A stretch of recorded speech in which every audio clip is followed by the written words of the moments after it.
Violent conflicts around the world are derailing the global path to peace and achievement of Goal 16. Peace, justice, and strong institutions. The year 2022 witnessed more than 50% increase in conflict-related civilian deaths. The government has done little to address the pending human rights issues. The authorities remain responsible for extrajudicial killings, enforced disappearances, and arbitrary arrests of activists and outspoken critics. Structural injustices, inequalities, and emerging human rights challenges are putting peaceful and inclusive societies further out of reach. We continuously suffer to carry the baggage of the past, so we ask ourselves, is history repeating itself? How much are the prices of common goods during the Marcos administration? Ang mga presyo ng mga bilihin noong panahon namin ay halos triple sa orihinal niyang presyo. Noong una, nasa 100 piso lang ang presyo ng mga bilihin. Ngunit noong nagtagal, umabot na ng 400 piso. Actually, ang mga presyo ng bilihin ngayon ay halos tumataas per month. Ang mga processed food ay nagkaroon ng 7.27 pesos increase.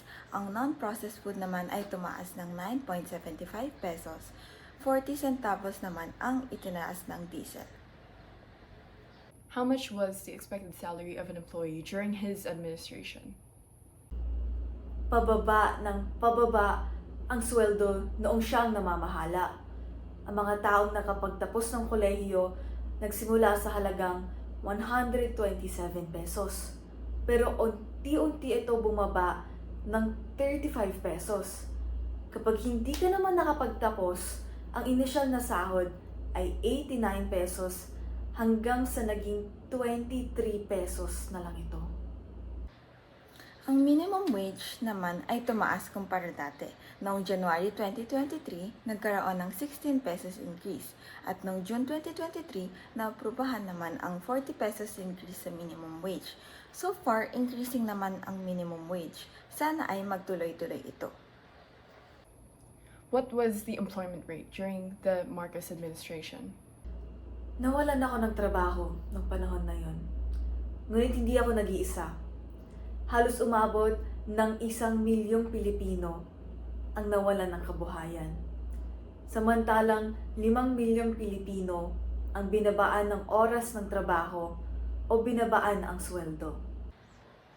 It is quite concerning that the total number of jobless Filipinos has increased to 2.3 million, while 12% of the population is underemployed, equivalent to 5.8 million of the population, which is quite concerning. How did news come by? Surely with all these national issues, news must make its way fast. Did news make its way fast? Hindi. Hindi. Kontrolado ang impormasyon. impormasyon. Pagkatapos ideklara ang martial law sa Pilipinas, nagkautos ang militar na kontrolin ang mga pribadong media outlet. Sa panahon ko, inakala na lang ng mga karaniwang Pilipino na subversibo mga yun. Sa kabuuan ng administrasyon niya, yung mga pang-aabuso nila ay hindi mababalitaan. Libong-libong mga tao ang inaresto dahil sa connection nila sa media. Kaya maririnig mo na lang sa kwento ng mga kahenerasyon ko na tahimik ang buhay. Golden era nga. Ignorante to. At minsan, hindi mo naman masisisi. Hindi kami binigyan ng oportunidad na mamulat. Kontrolado nila ang lahat. Kung hindi ka makikisabay sa programa, ilalagay ka sa mas malalang panganib. Marcos won the election, and this has been proven through manipulation, through the bombardment of free media with fake news and internet trolls. So much of our perception of the real world is resultant of our time on our screens. In truth, there is too much information that it is hard to discern the truth and lies.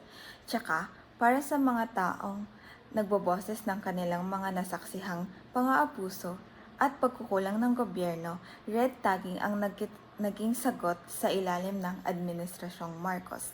Noong March this year, the National Task Force to End Local Communist Armed Conflict had red-tagged human rights groups and opposed their proposed Human Rights Defenders Protection Act. Our country has faced its share of political unrest, injustices, and fragile institutions over the years. Despite the passing of time, it feels like we're stuck in a cycle, with issues from the past haunting our present. This is where SDG 16 comes into play. It focuses on promoting peace, justice, and strong institutions. It recognizes that political instability, violence, and conflicts hinders progress and development. It calls for equal access to the legal system, fair treatment for all, and an end to corruption and impunity.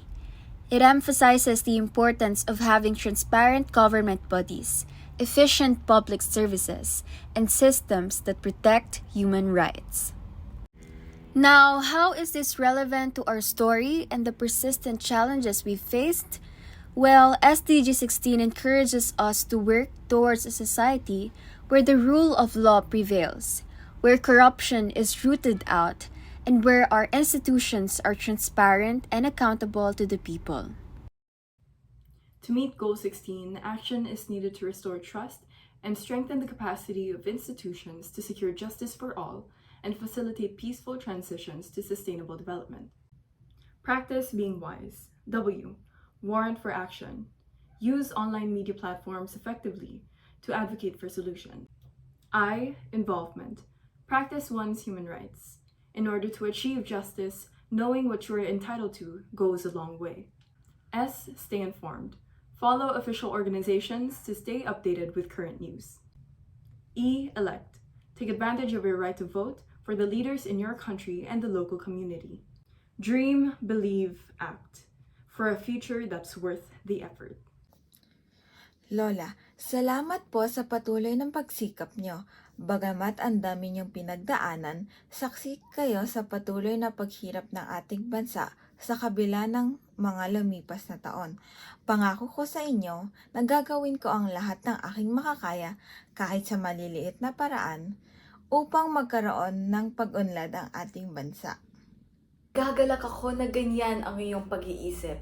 Sana ang mga ibang tao rin ay maintindihan ang kahalagahan ng paggawa ng aksyon tungo sa pagbabago, sapagkat makakamtan lang ito kung ang lahat ay magkakaisa. Kaya inaanyahan ko ang lahat sa inyo na kumilos, gumawa, makisali upang ang mga pagsubok na hinaharap ng aking henerasyon at patuloy na hinaharap ng henerasyon na yon ay hindi naharapin pa ng ating mga anak, apo at kapamilya sa susunod na henerasyon.